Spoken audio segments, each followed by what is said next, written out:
Hati dia butuh sembahyang, hati butuh pahala para hadirin berbahagia. Nah, jadi itu nanti yang membedakan para hadirin, orang yang mendatangi setiap ibadah dalam Islam ini dengan badannya atau dengan hatinya. Orang menyejak dalam agamanya dengan badan, maka dia gemuk. Terutama bulan Ramadannya. Ye gila orang. Nya menyejak dengan badan gelu-gelu orang belum puasanya para hadirin. Lepeng. Nya lepeng mulai pada tukang parkir sampai dengku lepeng belum puasa. Ciknya minta. Karena dia masuk bulan Ramadan tu memang badan yang masuk. Maka dia menservis badannya itu. Dia kasih dia makanan yang enak, semuanya sahurnya enak, madu mangat. Pegak kuih raya itu bukan hanya itu, mobil baru, rumah baru, ibu-ibu nanti gorden baru, kursi tamu, madu baru. Dan itu nanti ukuran kemenangan di Aidul Fitri. Pudai lagu lah mereka raya. Lagu Nusipin Warhaliza, kau menang. Kau menang di hari kemenangan ni. Apa menang? Na sofa baru, na balang baru, toples kan, na kuih model baru, kemudian na baju baru. Yang kau menang, kau tamang syurga tanya. Yang kau menang puasa dia ada kuben begitu. Dan itu kita ulang setiap tahun itu, setiap tahun kita ulang. Dah najra-najra dah nak tapi. Nah, kalau itu kita tidak kembali kemari para hadirin, maka ini kan jadi simbol pada akhirnya. Jadi sembahyangnya, jadi akhirnya bulan Ramadan ini jadi bulan tradisi, jadi bulan adat. Asal malam mitanya cok sajalah sikret, tawak babahu jauh masjid, wajak tarawih. Menan terus kena masjidnya orang betul-betul ke sembahyang tarawih, sembahyang sunat di Syah ke sembahyang ya. Karena sembahyang tarawih, tinggal subuh tang kerja. Dan bukankah itu yang kita saksikan setiap tahun kala? Jamaah tarawih rame, itu untuk yang sekian puluh rakaat. Tapi subuh untuk 2 hana kerja. Kenapa? Karena dia tidak tahu, dia alam yang membawa dia kemari para hadirin. Bukan hatinya, bukan mencari pahala. Karena kalau dia cari pahala, lalu kembali orang-orang menyadar minta pahala, minta rumah, rejak kena semai isyak dan don jatuh semai subuh tengah, maka fakanahu qama laila kullah. Maka seakan-akan dia telah menghidupkan sepanjang malam upah Nabi. Jadi siapa yang semai isyak bersama jamaah, semai subuh bersama jamaah, maka seakan-akan dia telah menghidupkan seluruh malam. Tapi di mana orang dengan 2 rakaat subuh itu? Orang datang untuk 11 rakaat, orang datang untuk 23 rakaat. Apakah subuh itu terlalu berat? Maka yang begitu-begitu perlu ditanyakan itu. Kenapa itu?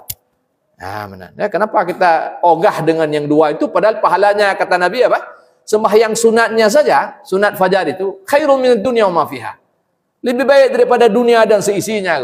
Nah bayangkan kalau sembahyang sunatnya saja lebih baik daripada dunia dan seisinya.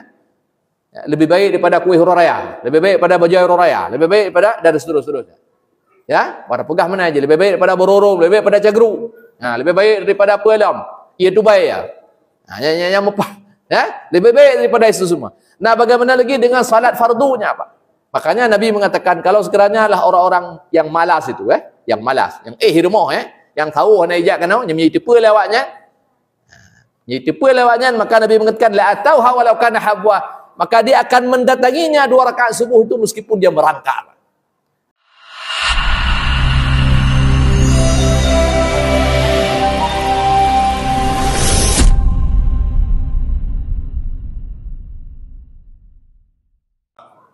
Alhamdulillah rabbil alamin. Wa bihi nasta'in ala umuri dunya waddin. Asyhadu an la ilaha illallah wahdahu la syarika lah. Wa asyhadu anna Muhammadan abduhu wa rasuluh. Allahumma salli wa sallim ala Muhammad wa ala alihi wa ashabihi wa barik wa sallim.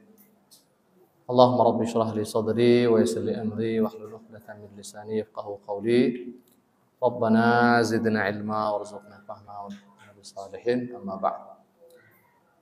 Para hadirin, Bapak Ibu, jamaah salat Isya dan salat tarawih yang dimuliakan Allah Subhanahu wa taala. Pertama sekali puji syukur kita panjatkan kehadirat Allah. Alhamdulillah tanpa terasa pada hari ini kita sudah berada di hari yang ke-14 bagi sebahagian, dan sebahagian hari ini adalah hari ke-15. Dan artinya kita sudah berada di pertengahan daripada bulan Ramadan yang tidak lama lagi kita segera akan keluar meninggalkan bulan suci ini. Kemudian salawat dan salam tidak lupa kita sampaikan kepada baginda Nabi Muhammad sallallahu alaihi wasallam, kepada keluarganya, dan juga kepada semua sahabat-sahabatnya.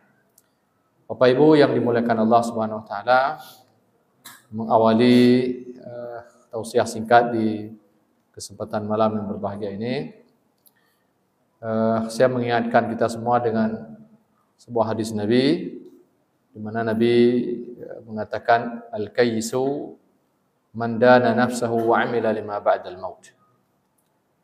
Jadi al-kayyis adalah orang yang bijaksana, orang yang cerdas, orang yang cerdik, atau orang yang pandai. Jadi Nabi mengatakan bahwa orang yang pandai itu, orang yang cerdas itu adalah orang yang mandana nafsahu, orang yang selalu mengevaluasi amal yang dia kerjakan.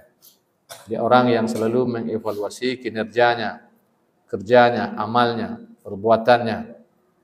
Orang yang selalu bermuhasabah atas apa yang dia kerjakan.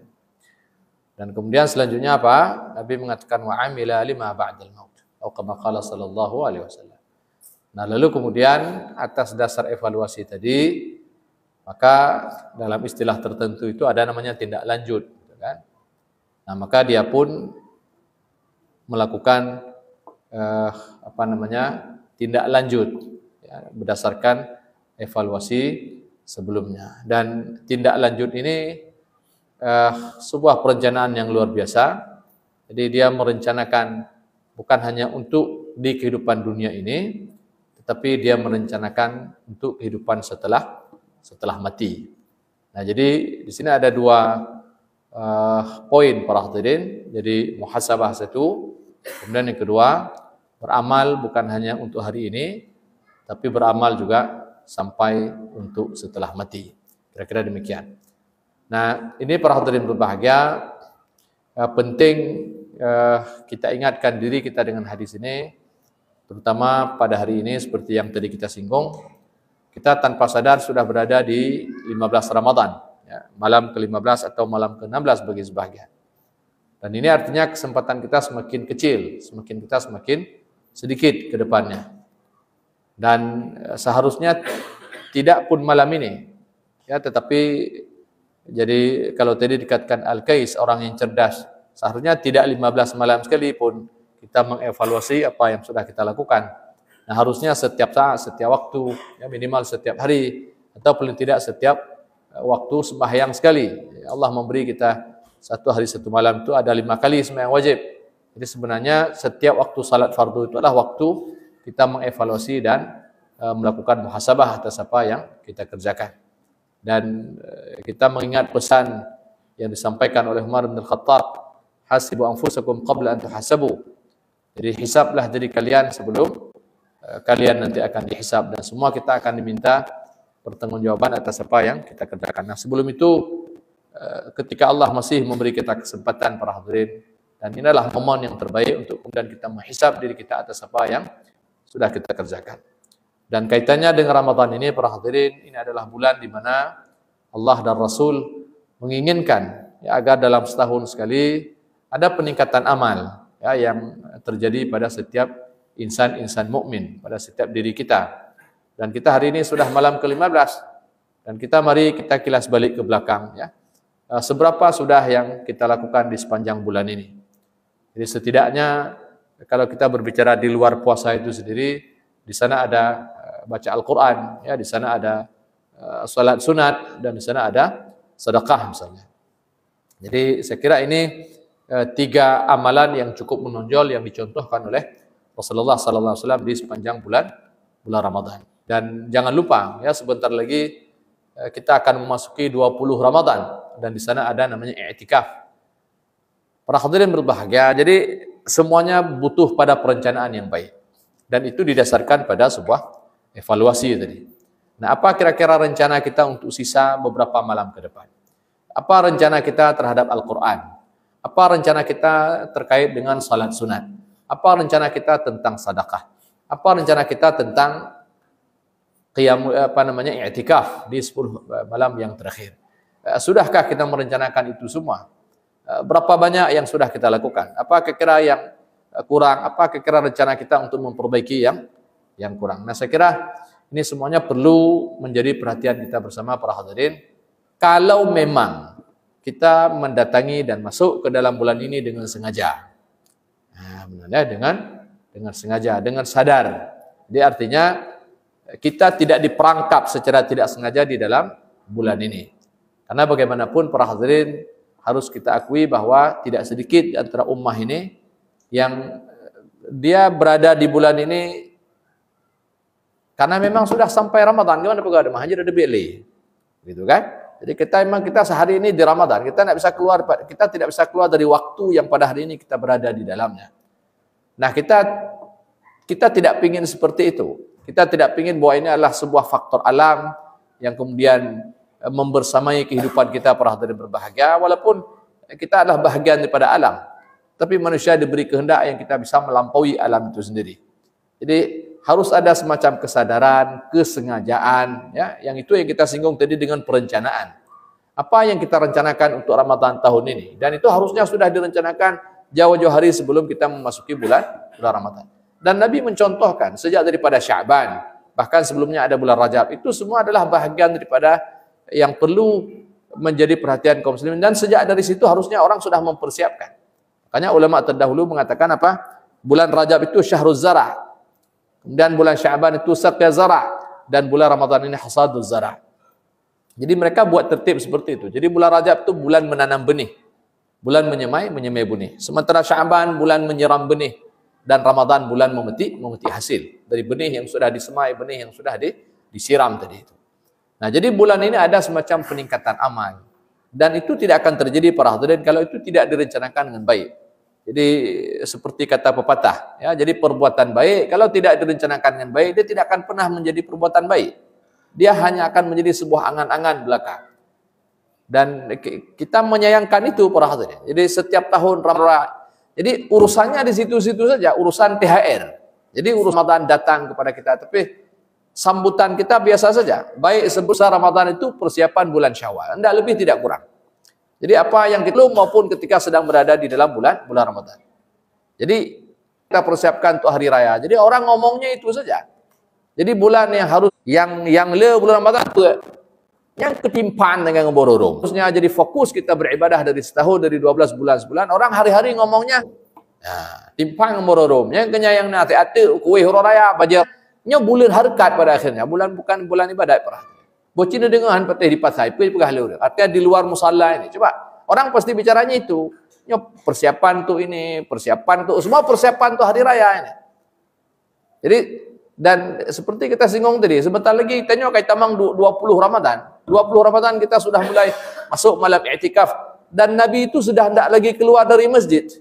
Jadi begitu dia masuk malam 21, Nabi hanya kedebele dan dia membangunkan istri-istrinya. Kan pegak kue. Membangunkan istrinya untuk tidak lagi tidur, beribadah bersama walaupun tidak sama dengan Nabi dalam masjid. Begitu yang dicontohkan. Tapi tidak tahu entah dari mana datang ke kita pada hari ini. Tengok saya kau ujung-ujung lah. Saya kau ujung-ujung kena tahu nyakap jalan gle minta triang tak budaya triang itu urusan. Jadi ini contoh para hadirin. Saya tidak mengatakan hino. Artinya ada perbuatan sia-sia yang banyak sekali kita lakukan. Itu tidak ada kena-mengena dengan Ramadan. Dan perbuatan sia-sia itu kemudian menjadi tradisi para hadirin. Dan itulah yang menghiasi Ramadan dari awal sampai akhir. Nah, apakah benar urusan bororom? Ungkapan saja saya kira. Tapi itulah yang kita lihat sepanjang hari ya para hadirin. Dan itu kenapa? Balik lagi pada apa yang kita singgung tadi. Jadi banyak orang hari ini para hadirin dia terkungkung di Ramadan tanpa dia sengaja. Tiba-tiba saya sudah sampai Ramadan. Orang tidak punya persiapan apapun. Orang tidak datang ke Ramadan itu dengan imannya.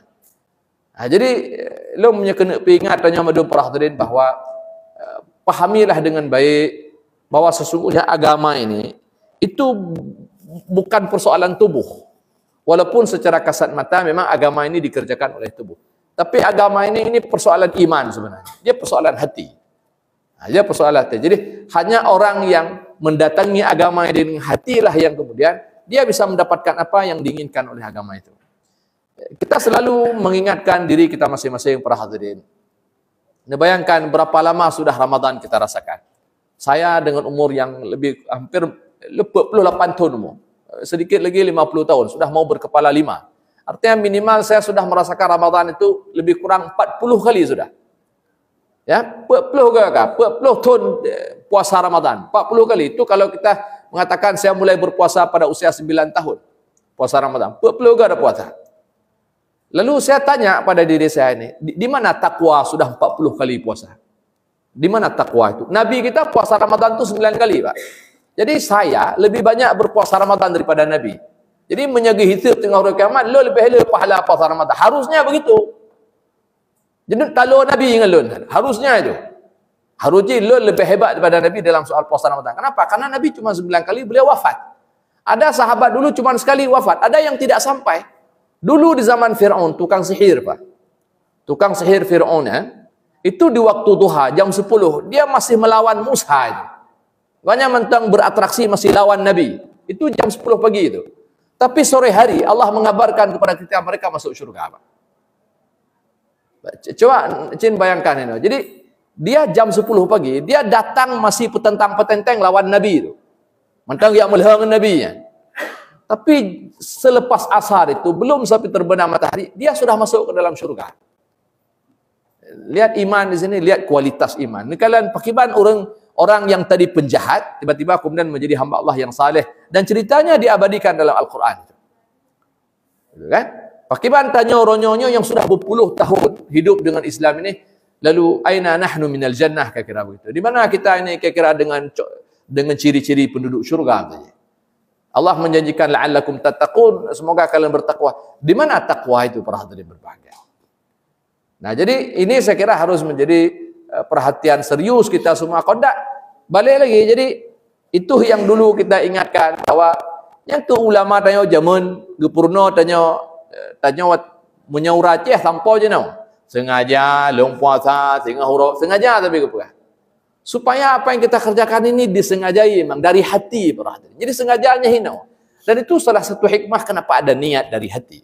Biar orang melakukan ini dari hati, bukan karena badan. Tapi ini kalian orangnya ketika orang tidak menggunakan hatinya, maka yang besar itu apa? Badan. Karena ini pekerjaan badan secara keseluruhan, seutuhnya urusan badan. Nah itu yang dapat benar tengok. Maka orang yang dia pikirkan itu penajuh, what is the pouch?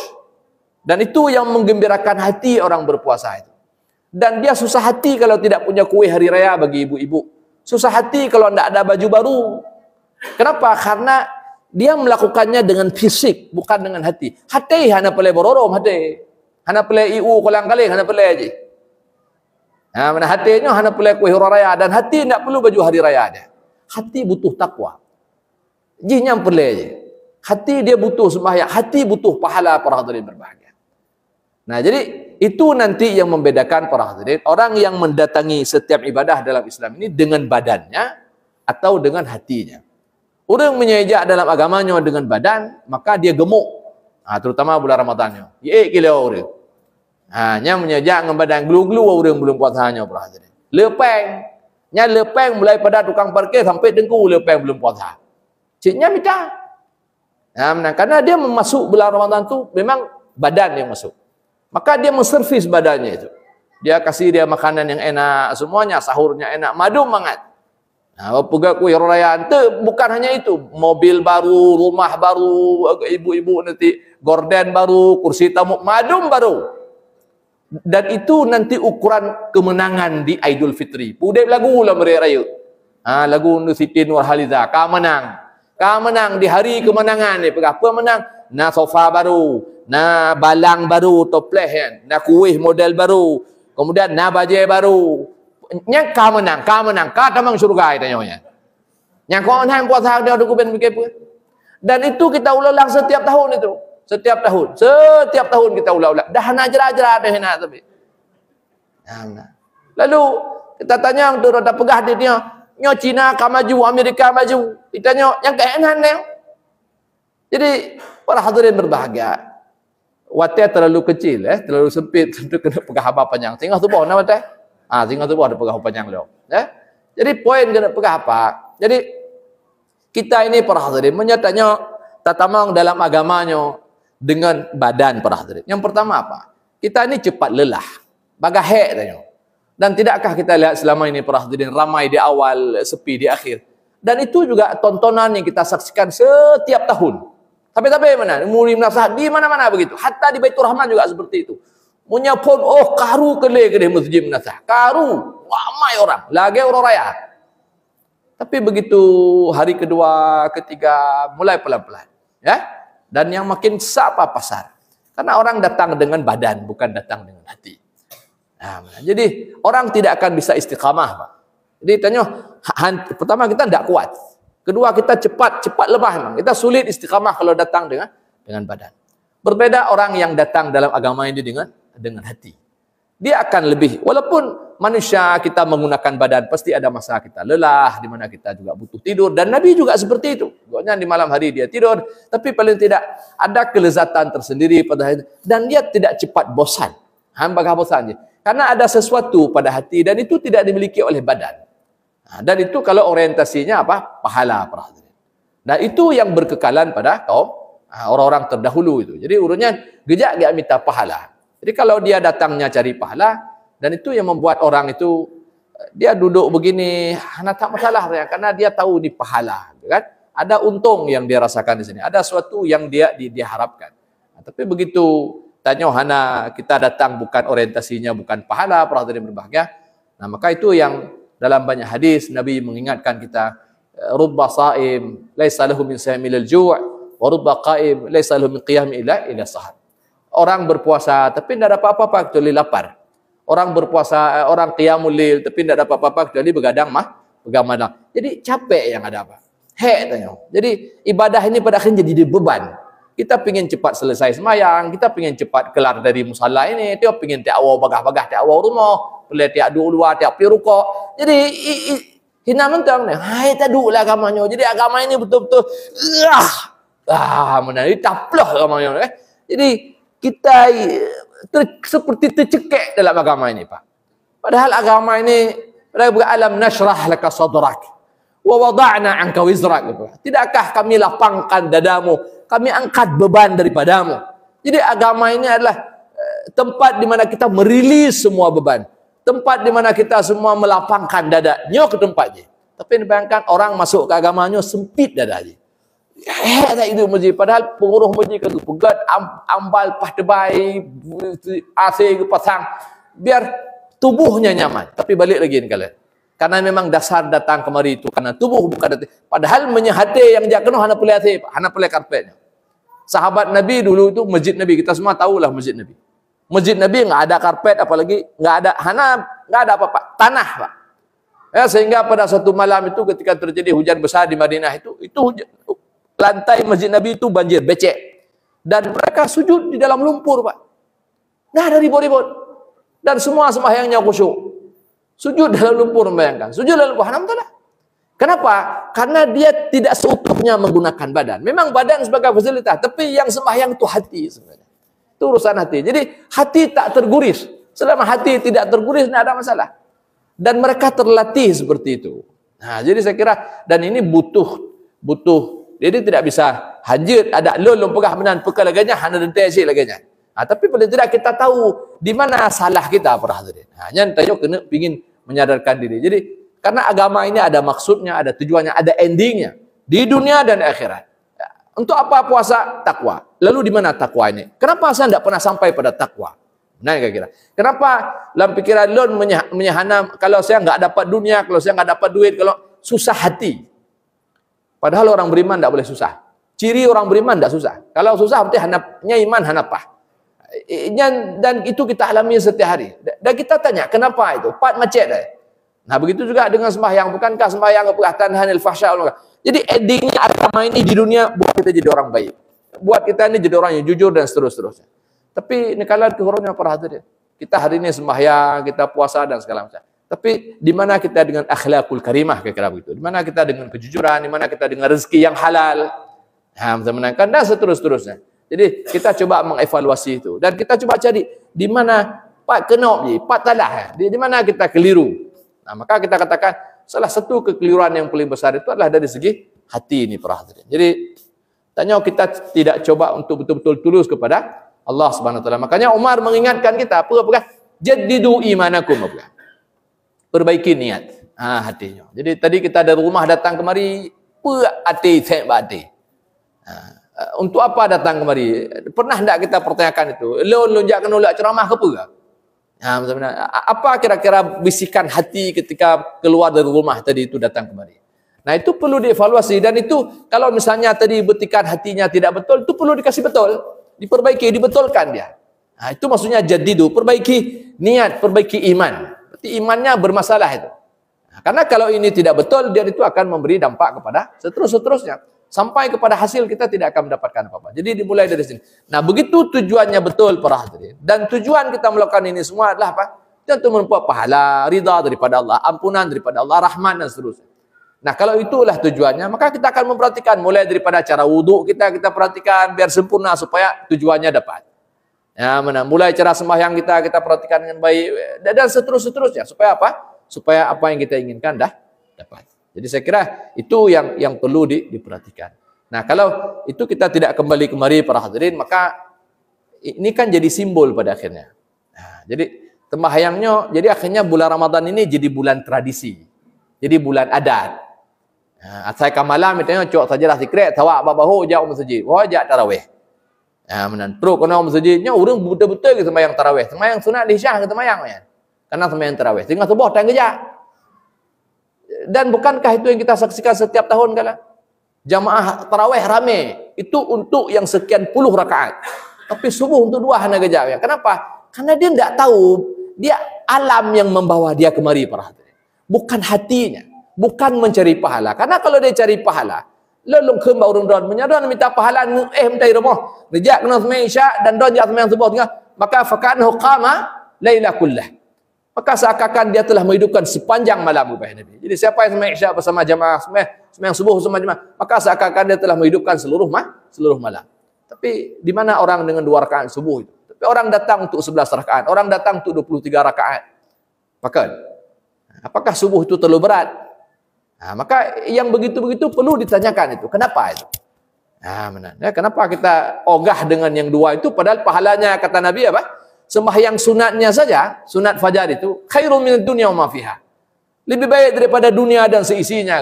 Nah, bayangkan kalau sembahyang sunatnya saja lebih baik daripada dunia dan seisinya.